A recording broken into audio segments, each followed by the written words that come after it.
누가복음 5장 1절부터 보겠습니다.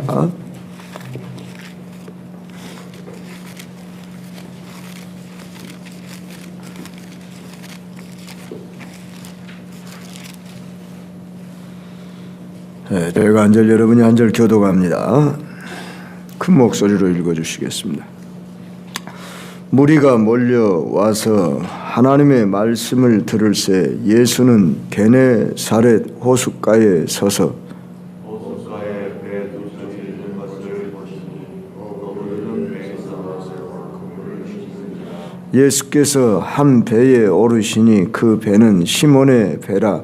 육지에서 조금 떼기를 청하시고 앉으사 배에서 무리를 가르치시더니 말씀을 마치시고 시몬에게 이르시되 그대로 가서 그물을 내어 우리를 잡으라. 시몬이 대답하여 이르되 선생님, 우리들이 밤이 새도록 수고하였으되 잡은 것이 없지만은 말씀에 의지하여 내가 그물을 내리리이다 하고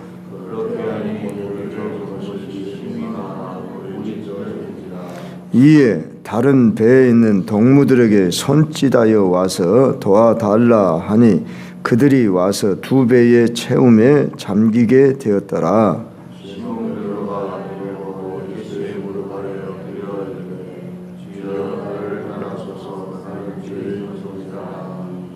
이는 자기 및 자기와 함께 있는 모든 사람이 거기 잡힌 것으로 말미암아 놀라고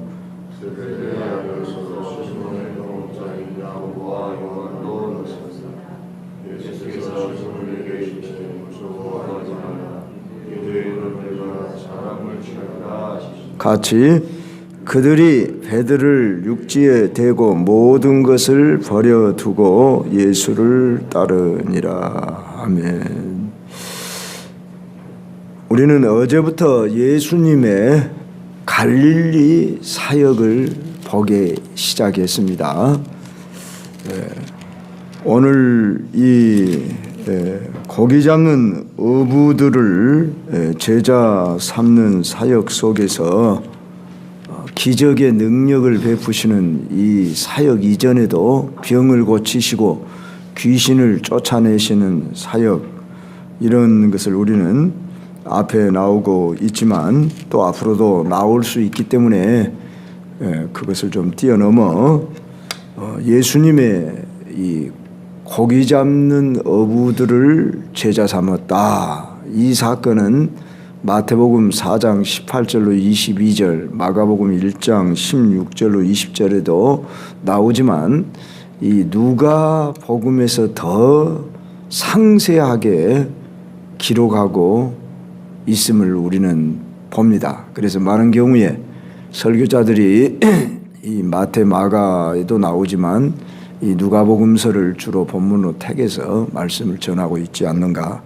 그렇게 생각해 보며 이 시간 저도 어부들을 제자로 부르신 예수, 이런 제목으로 여러분과 같이 말씀을 나누겠습니다. 여기 보면 누가는 게네사렛 호숫가에 서셨다 그랬는데 마태나 마가복음서를 보면은 갈릴리 해변이라 이렇게 말합니다. 저도 그곳을 가봤습니다. 바닷가처럼 보이지요.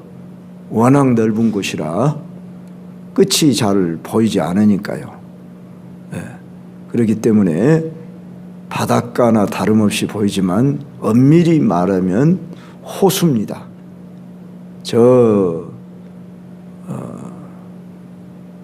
그러니까 헐몬산에서 내리는 요단강을 이렇게 거쳐서 갈릴리를 지나서 이 물이 사해로 흘러 들어갑니다. 그런데 이 게네사렛 호수, 또 긴네렛 호수라는 표현도 씁니다. 그리고 우리가 자주 쓰는 표현이 갈릴리 해변이라 일컫는 이곳은 매우 푸르고 아름다웠습니다. 저는 매우 1993년도에 젊은 나이에 이렇게 목사님들만 성지순례를 갔을 때 매우 흥분된 마음으로 잠이 오지 않았고 새벽 한 4시나 돼서 호텔에서 이렇게 내려다볼 수 있는 그런 그 창문 너머로 살펴봤습니다. 우리 예수님이 저곳에서 활동하셨다니 생각하니 잠이 오겠습니까? 그래서 어부들이 그 새벽에 불빛에 고기 잡으려고 이런 새벽에 벌써 이렇게 불빛이 보일 때 매우 가보고 싶고 흥분된 마음이 가득했습니다. 그래서 이제 성지순례 하는 분들이 그 대체적으로 그런다고 합니다. 그 바다 또는 호수 거기에 배를 이렇게 타고 우리가 건너는데 그 호수 그 배에서 예배를 드리는 그런 풍습이 있습니다. 그래서 우리도 간단하게 예배를 드리고 기도회를 가졌던 기억이 나는데, 자, 우리 예수님이 전도의 사역을 주로 무대로 삼고 있는 이 갈릴리 해변 주변에 어부들을 상대로 해서 말씀을 전하고 있었음을 보게 됩니다. 그런데 말씀과 상관없이 그 전날 밤에 밤이 새도록 고기를 잡으려고 했으나 고기 한 마리를 잡지 못하고 빈 그물을 씻고 있는 참으로 허탈감에 가득하지 않겠습니까? 고기 잡는 사람이라고 하면은 대개 그래도 한 마리라도 잡는 것이 보통 실례이지 않겠습니까? 그 넓은 바다에서 왜 그랬든지 그날 밤은 고기 한 마리를 잡지 못하고,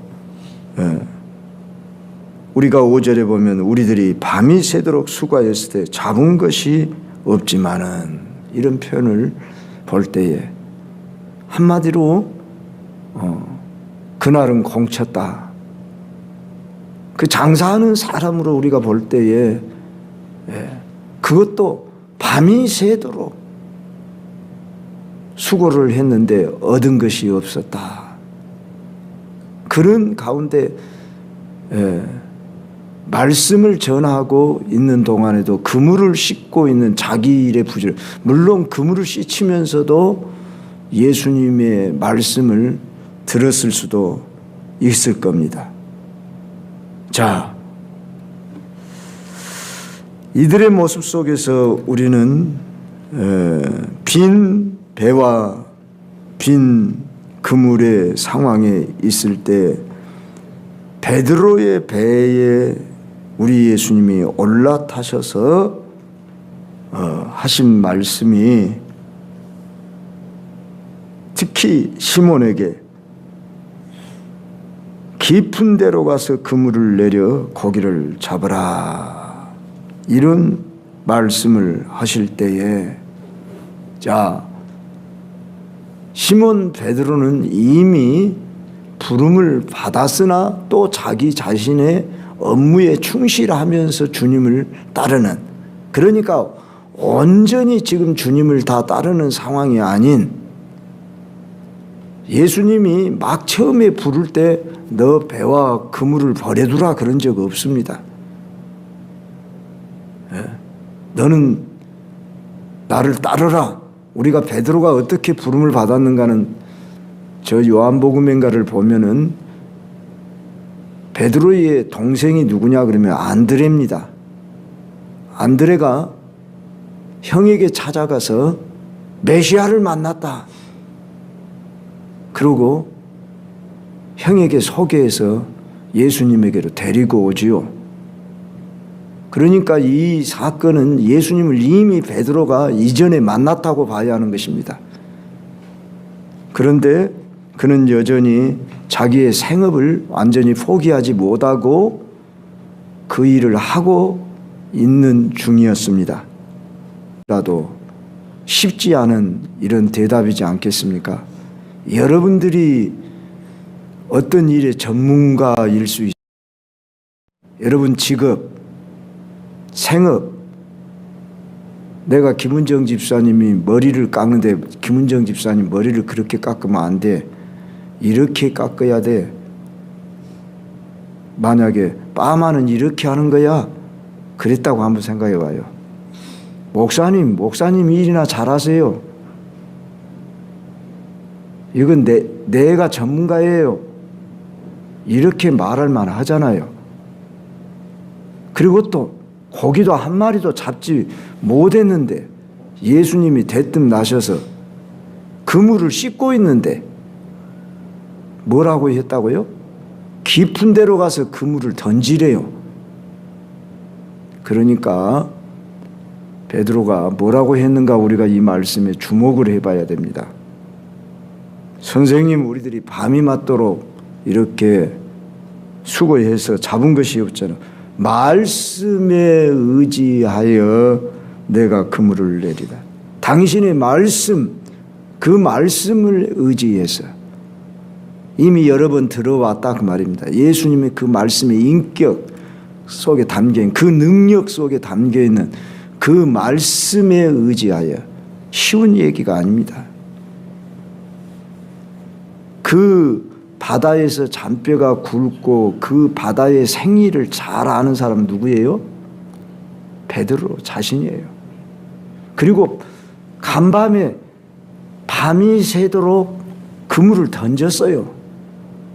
그런데 지금 아침에 그물을 씻고 있는데 깊은 데로 가서 그물을 던지라니요.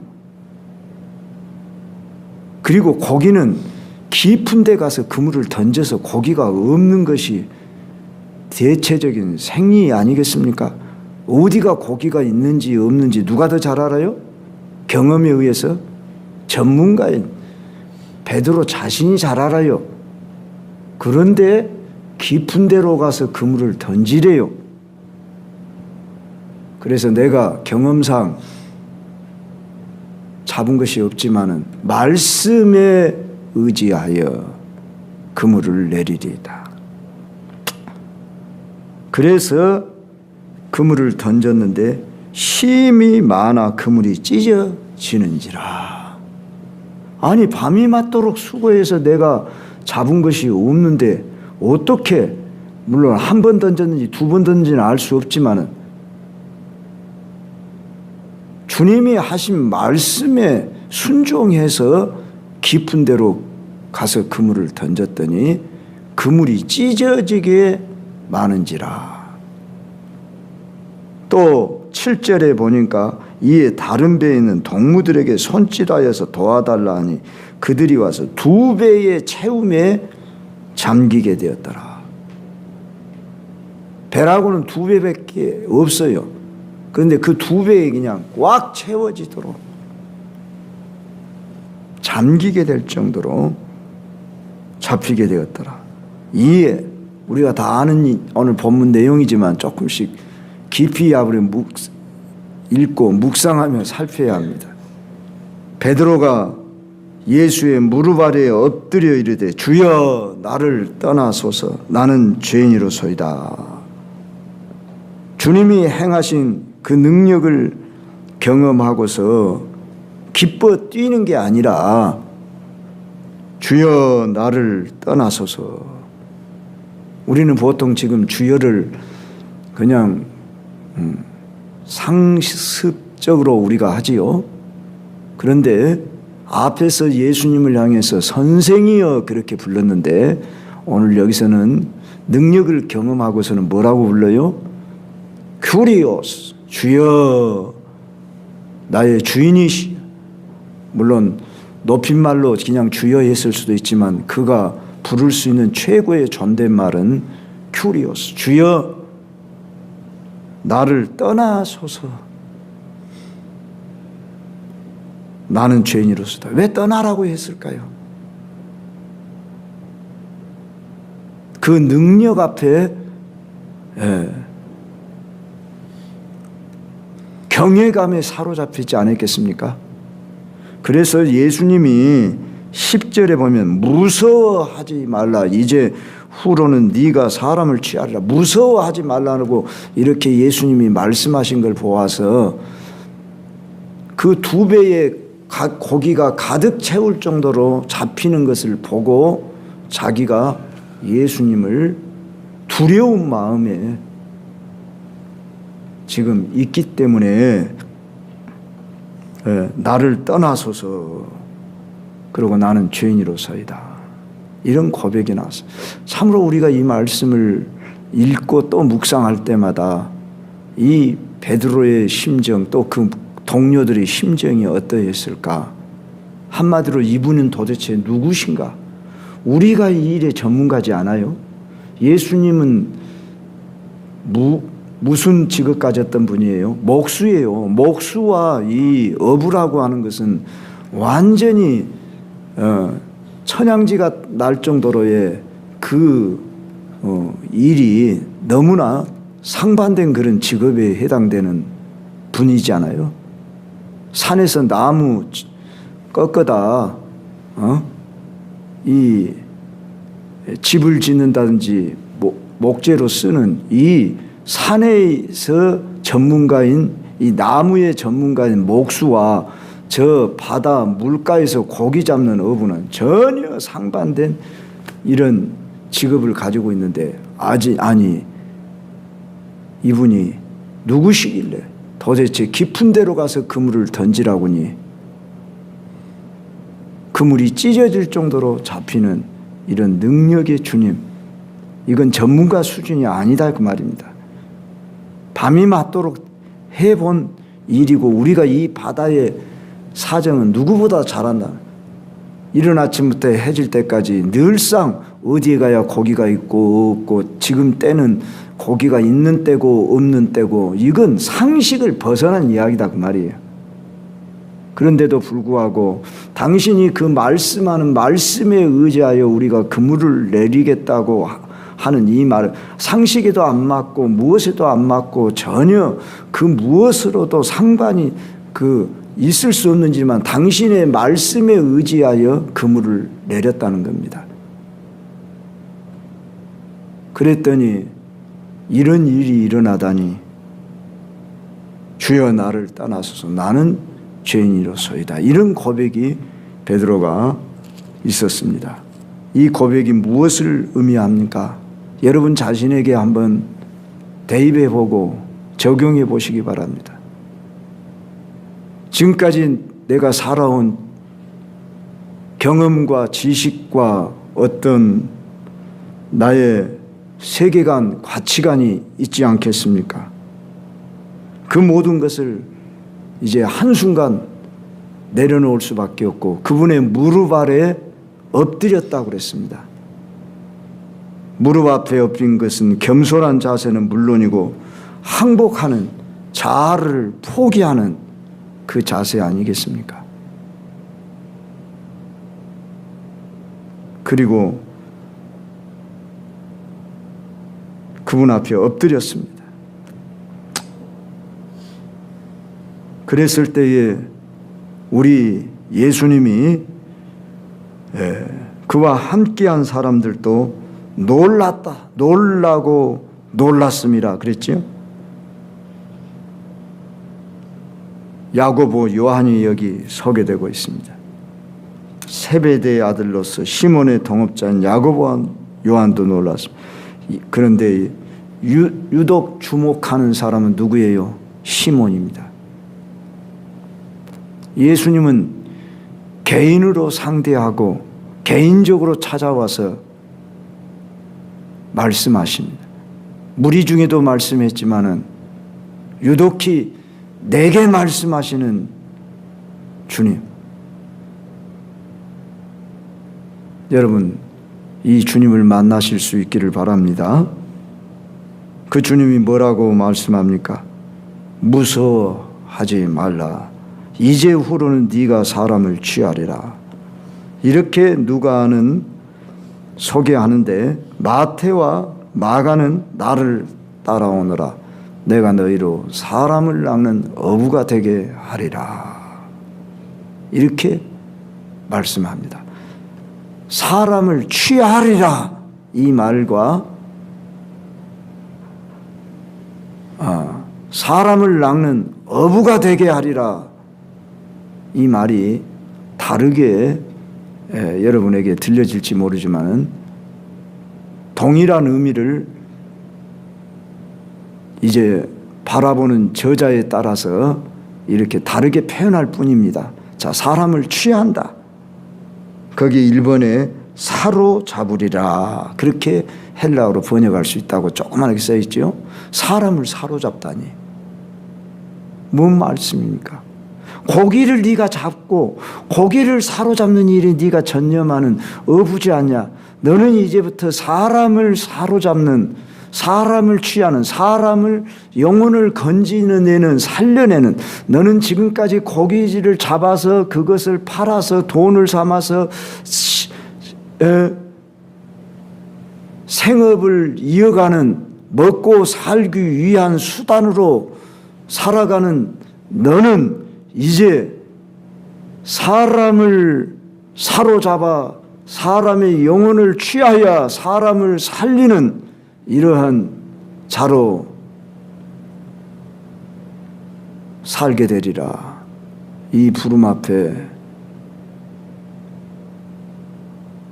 어떻게 그들이 행동을 취하는가 보십시오. 11절 짤막하게 그들이 배들을 육지에 대고 모든 것을 버려두고 예수를 따랐다. 마가복음 1장 22절, 마태복음 4장 22절을 보니까 그들이 곧 배와 그물을 버려두고 또는 아버지를 버려두고 예수를 따랐다. 그래서 우리가 이 세 복음서, 특히 마태, 마가, 누가, 이 세 복음서를 공관복음이라고 그러죠. 서로 연결해서 여러분이 봐야 합니다.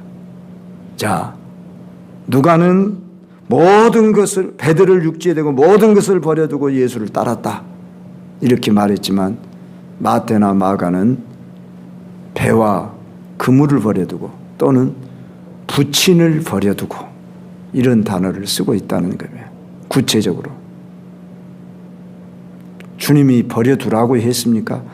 너희들 배를 버려두라, 그물을 버려두라,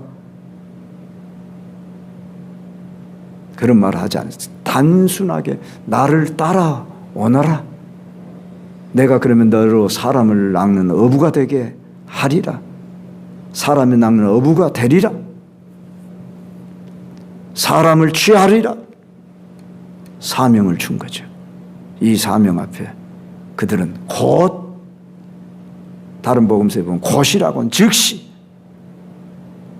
아이고 나 할 일 좀 다 해놓고요, 조금 있다가요, 뭐 그런 게 아니었다고.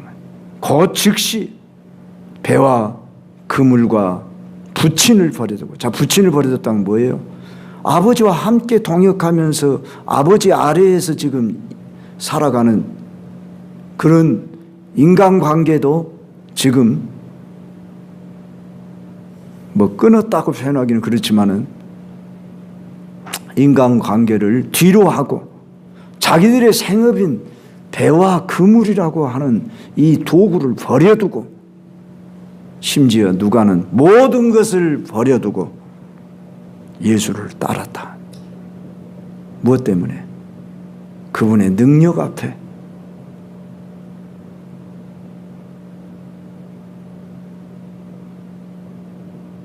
그분의 말씀에서 나온 능력이죠.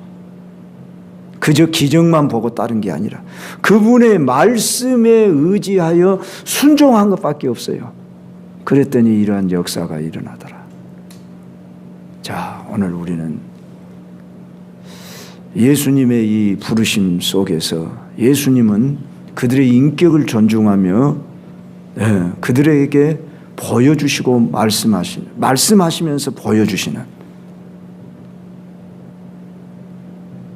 그러면서 그들의 인격에 호소하며 말씀하실 때 그들이 자발적인 헌신을 했더라. 너무나 경외감이 들지 않습니까? 참으로 여러분들의 직업, 생업이 다 있습니다. 그런데 여러분을 어떻게 부르시고 계십니까? 여러분에게 말씀하시는 그 주님은 어떤 분이라고 생각하시며 어떻게 여러분은 다가옵니까? 이제 말씀을 정리하면서 마치는데, 베드로에게 다가온 이 예수님은 그가 실패하였을 때 허탈감에 빈배와를 그물을 씻고 빈배를 내어주고 있을 때 그때 찾아와 특히 유독히 그 배의 주인이었던 이 베드로에게 우리 예수님이 개인적으로 다가와 말씀하셨죠. 여러분의 지금까지의 지식, 경험, 가치관과 상관없이 주님의 말씀에 의지하여 여러분이 내려놔야 할 것이 무엇이라고 생각됩니까?